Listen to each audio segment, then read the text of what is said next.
Good morning friends, आपका स्वागत है हमारे YouTube channel learning point with Abhishek में। दोस्तों, अगर आप चैनल पर पहली बार आए हैं तो चैनल को सब्सक्राइब कर लीजिए और बेल आइकन प्रेस कीजिए ताकि आपको रेगुलर डिक्टेशन मिल सके। दोस्तों, जो भी बिहार एसएससी स्टेनो के स्टूडेंट्स हैं वो लोग भी इस डिक्टेशन को रनिंग के रूप में प्रयोग कर सकते हैं। 100 शब्द प्रति मिनट डिक्टेशन स्टार्ट।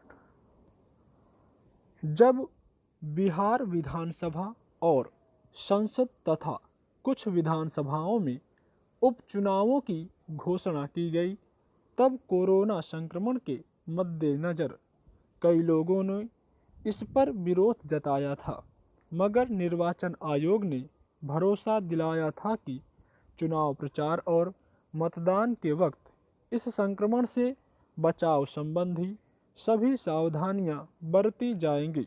मतदान केंद्रों पर उचित दूरी का पालन करना अनिवार्य होगा। वहां हाथ धोने और सैनिटाइजर आदि की व्यवस्था होगी। मगर अब जब चुनाव प्रचार की सरगर्मी है, सारे नियम कायदों की धज्जियां उड़ती नजर आ रही हैं। रैलियों में भारी भीड़ जमा हो रही है। प्रत्याशी नाक और मुंह ढके बगैर प्रचार करते देखे जा रहे हैं। उनके साथ चलती समर्थकों की भीड़ भी ऐसी ही मनमानी करती देखी जा रही है। इसी का नतीजा है कि वहां के 3 बड़े नेता कोरोना संक्रमित हो गए। वे अस्पताल में भर्ती हैं। इस पर स्वाभाविक ही निर्वाचन आयोग ने सख्त रुख जाहिर किया है।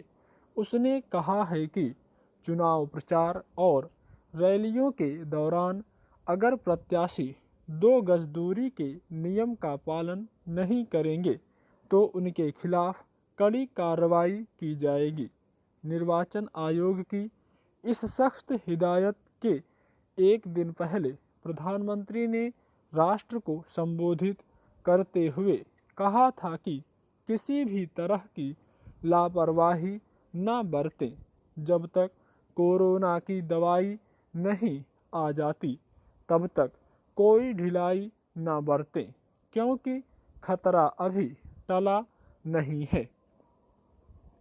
पिछले कुछ सालों में जिस तरह चुनाव प्रचार के दौरान बढ़ चढ़कर भीड़ जुटाने और इस तरह अपनी ताकत प्रदर्शित करने का चलन बढ़ा है, उसमें उचित दूरी जैसे नियमों की अवहेलना हैरान नहीं करती।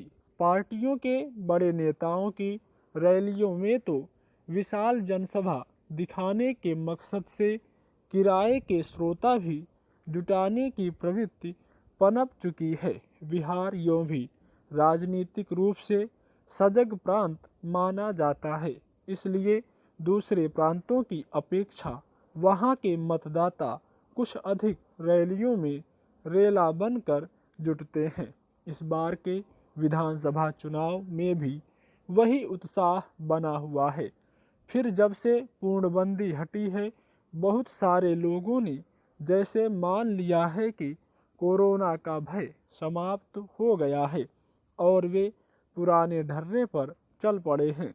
हाट बाजारों में तो भीड़ भाड़ लगाने ही लगे हैं, रैलियों में भी जुटने लगे हैं। इसे देखते हुए स्वास्थ्य विभाग की चिंता समझी जा सकती है, मगर सवाल है कि रैलियों आदि में महामारी संबंधी नियमों का पालन सुनिश्चित करने की जिम्मेदारी किसकी होनी चाहिए।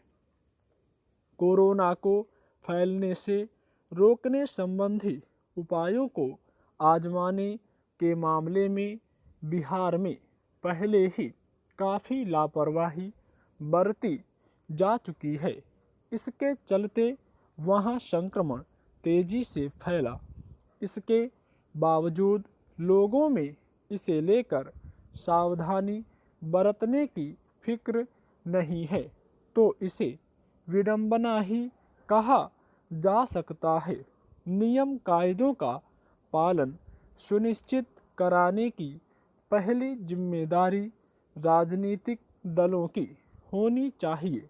उन्हें अपनी रैलियों में उमड़ी भीड़ को देखकर इतराने की जगह चिंतित होना चाहिए कि इस तरह अगर लोग कोरोना की चपेट में आए तो मुश्किलें बढ़ सकती हैं। आखिर अपने समर्थकों, कार्यकर्ताओं और पार्टी नेताओं की सेहत की फिक्र तो उनको होनी ही चाहिए। स्टॉप।